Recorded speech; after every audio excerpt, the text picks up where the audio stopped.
Ya pemirsa, untuk membahas lebih lanjut terkait rencana kebijakan pemerintah pusat terkait penerapan WFH dan WFA untuk ASN sebagai upaya menghemat penggunaan BBM di tengah ketidakpastian global. Saat ini kita sudah terhubung bersama Bapak Muhammad Husdi Tamrin selaku Pengamat Kebijakan Publik Sumatera Selatan.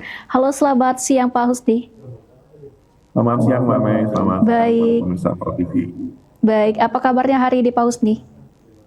Alhamdulillah baik, walaupun tetap harus berhemat.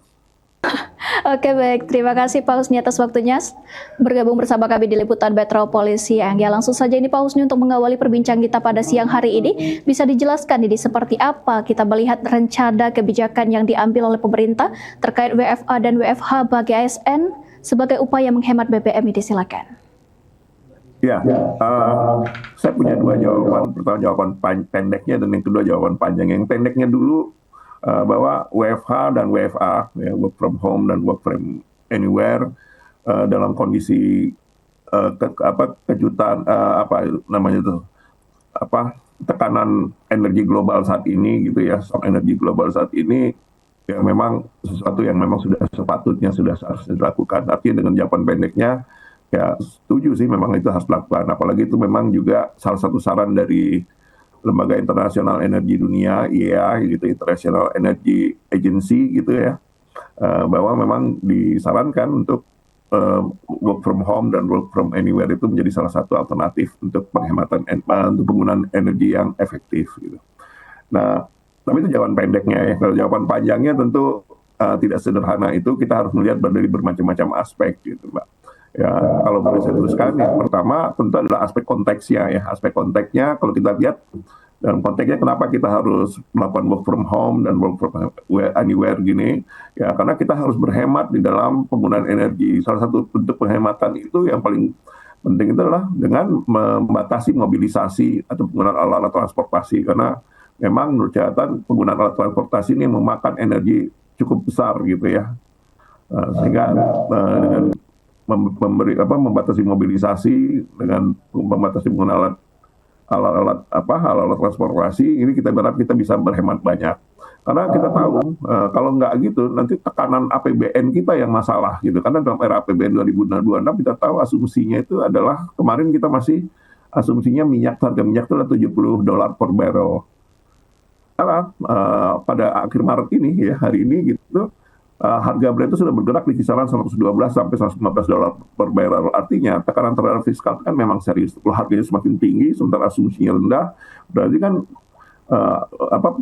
tekanan kita untuk mensubsidi BBM menjadi semakin besar gitu. Tapi pada saat yang sama pemerintah juga menyatakan kan cadangan BBM nasional masih sekitar 27 sampai 28 hari. Ya kita percayalah itu ya. Artinya ini bukan situasi panik pasokan domestik, tapi ini situasi yang memang menuntut efisiensi yang rasional gitu.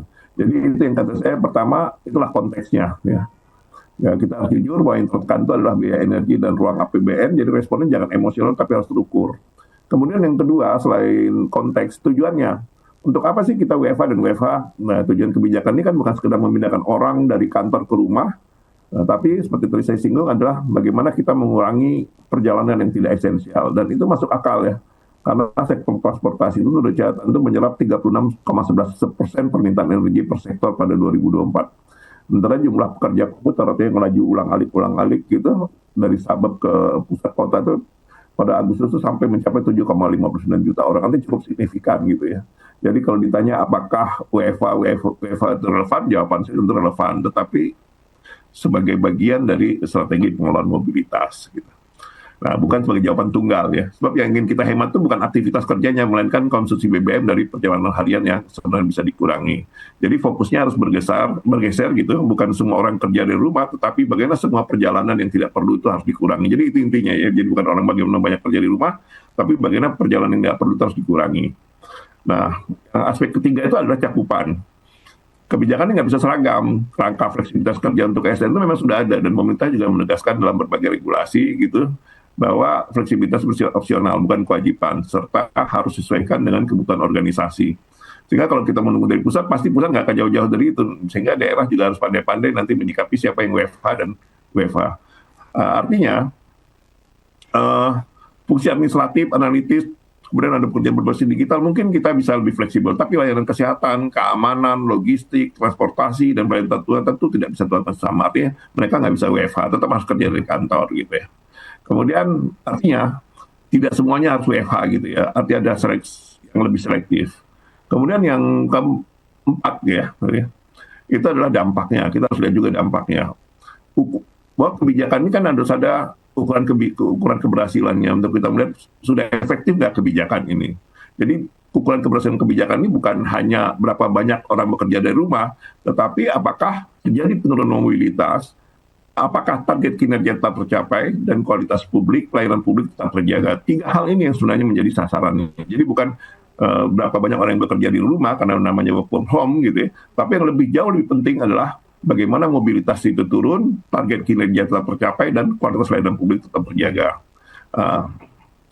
Karena tujuan dari fleksibilitas kerja ini kan seperti pemerintah itu adalah meningkatkan kinerja organisasi dan individu tanpa mengurangi kualitas pelayanan publik. Dan yang terakhir, yang ini yang paling penting bagi saya itu tata kelola. Ya, jangan sampai WFH itu hanya memindahkan red tape. Red tape ini artinya birokrasi berbelit-belit dari meja kantor ke ruang digital. Jadi jangan sampai yang berubah itu hanya lokasinya, tetapi paraf tetap berlapis, rapat tetap terlalu banyak, aplikasi tetap tidak saling terhubung, dan keputusan tetap lambat.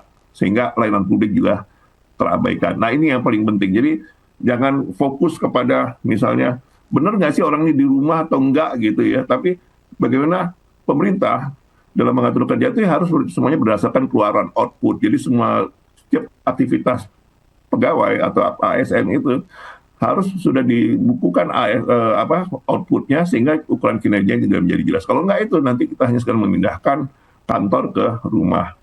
Artinya kalau itu terjadi kita nggak sedang melakukan efisiensi, kita hanya mendigitalkan kerumitan birokrasi. Itulah Mbak kira-kira. Baik Pak Husni, dengan yang Bapak sudah katakan tadi bahwasannya untuk WFA dan juga WFH ini tadi tidak semuanya dilakukan oleh pihak ASN. Nah, apakah kebijakan ini akan menimbulkan ketimpangan bagi beberapa sektor ataupun instansi terkait ini, Pak?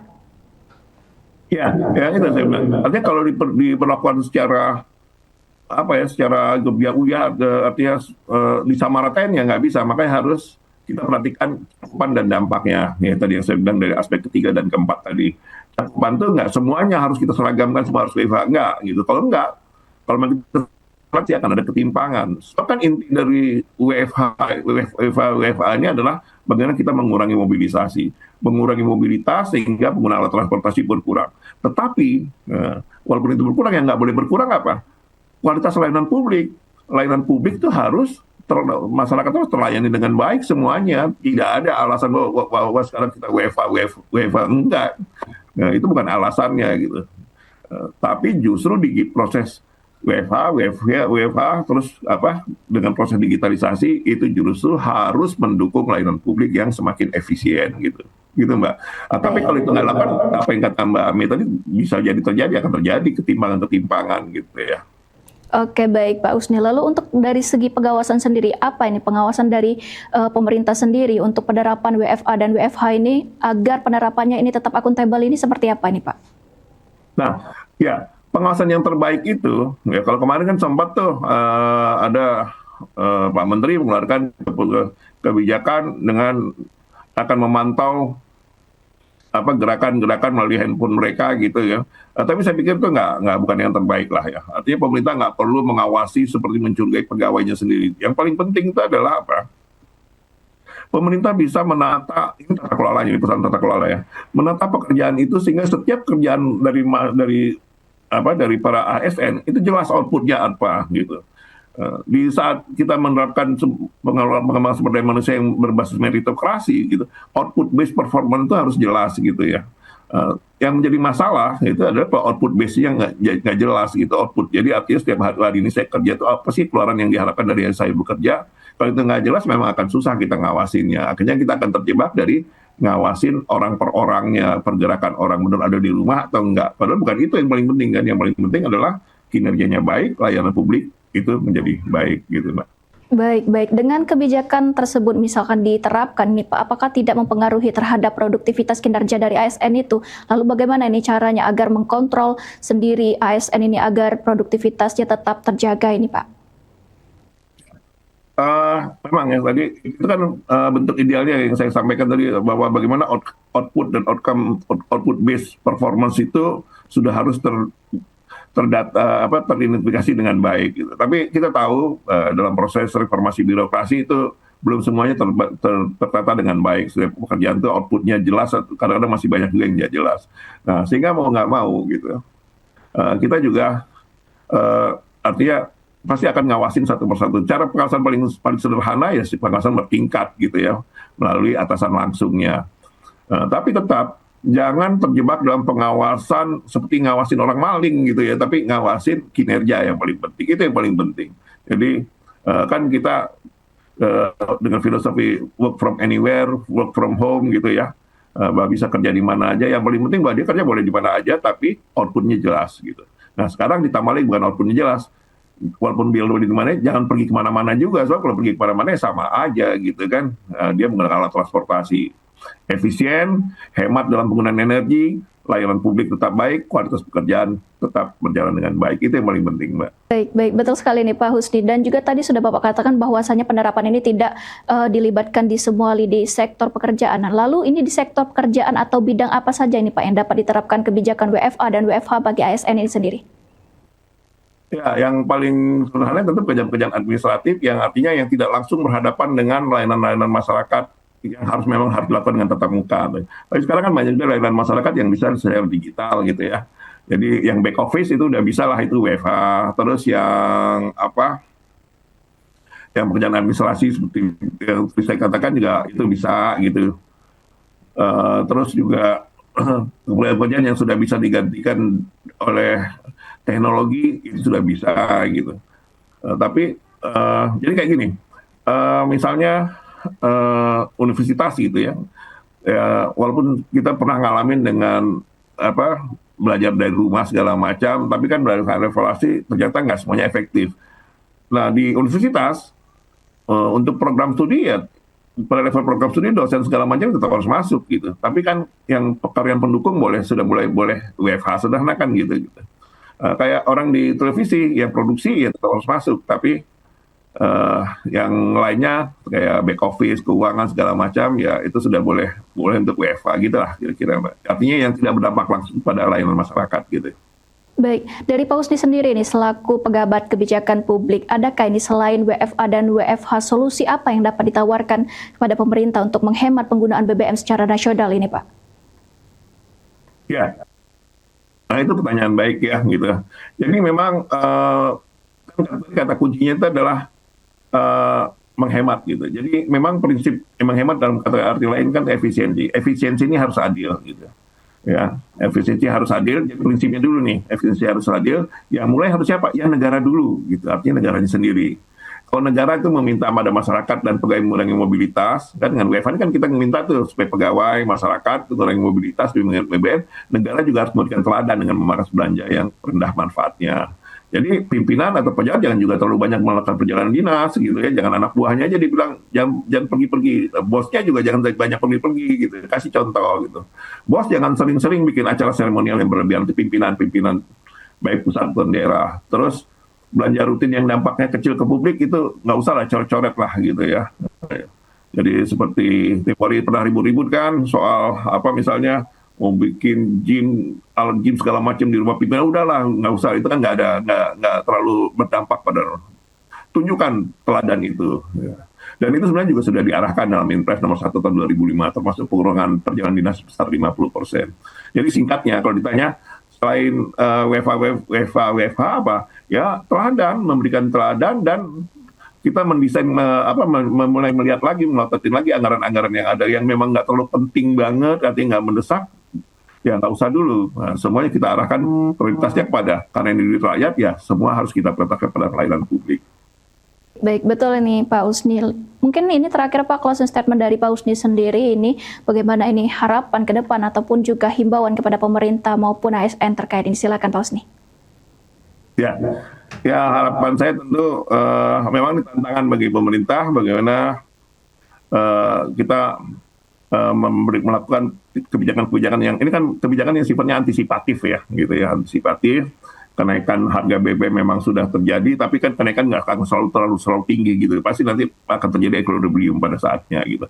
Nah, untuk itu memang dalam kebijakan yang sifatnya antisipatif ini pemerintah juga harus hati-hati gitu, jangan juga terlalu berlebihan. Nah, dan yang paling penting dalam kebijakan WFH ini adalah karena tujuannya adalah efisiensi atau penghematan, tetap patuh pada tujuan itu, sehingga jangan sampai nanti itu layanan publik jadi terganggu. Yang paling penting layanan publik nggak boleh terganggu. Pemerintah itu harus pada level atas memberikan contoh teladan yang baik bagi melakukan penghematan, dan insya Allah kalau ada contoh yang baik dari atasan, tentu yang di bawah juga akan serta-merta memberikan dukungan. Insya Allah kita bisa lewat dari masa-masa yang penuh tekanan ini, gitu kan.